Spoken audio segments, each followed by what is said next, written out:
యేసుక్రీస్తు ప్రభువు వారు మనల్ని సంధించినప్పుడు, దర్శించినప్పుడు, సువార్త విన్నప్పుడు, అప్పటి వరకు కూడా మనం లోకంలో కలిసి ప్రయాణం చేస్తూ ఉంటాము. సడన్ గా యేసుక్రీస్తు ప్రభువు వారి సువార్త అనే వెలుగు మన జీవితానికి వచ్చినప్పుడు, ఆ వెలుగు తాకిడికి మన చీకటిలో మనం ఏమవుతామంటే పశ్చాత్తాపడతాం. మారు మనస్సు అంటారు. ఎప్పుడైతే మారు మనస్సు పొంది, లేకపోతే మారు మనస్సుతో ప్రభు వైపు తిరుగుతామో, దాన్ని మనం ఆ సమయంలో ప్రభు క్షమిస్తాడు పాపం. దాన్ని మనం రక్షణ అంటాం. ఏంటండి? రక్షణ. కాబట్టి ఇక్కడ మనం అందరూ కూడా ఆయన అమూల్యమైన రక్తం చేత కడగబడ్డ వారిని. అందుకే మనం రక్షింపబడ్డాం. ప్రభు వచ్చిన సరే మనం ఎవరితో ఉంటాము? ప్రభుత్వం ఉంటాం కదా. కాకపోతే చూసినట్లయితే ఈ భూమి మీద ఉన్నాం.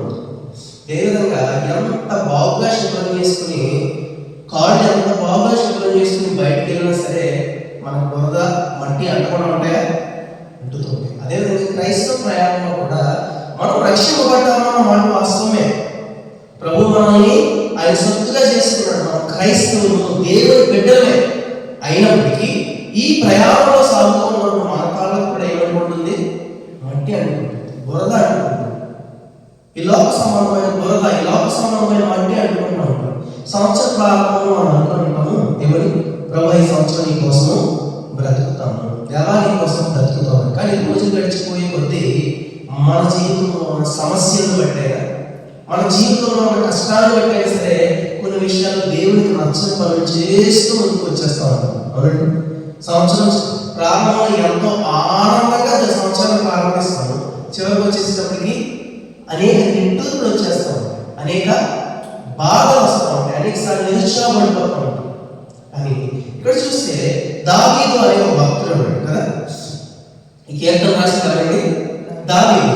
ఆయన జీవితంలో కొన్ని దేవుడు చేసినటువంటి కార్యాలు ప్రత్యేకించి మనం చూడడానికి ప్రయత్నిద్దాం. ఈ దావీదు గురించి చూసినట్లయితే దేవుడే గురించి ఒక మాట అంటాడు. ఏమంటాడంటే, దావీదు నా ఇష్టానుసారులైన మనుష్యుడు. ఎవరంటే ఈ వ్యక్తి?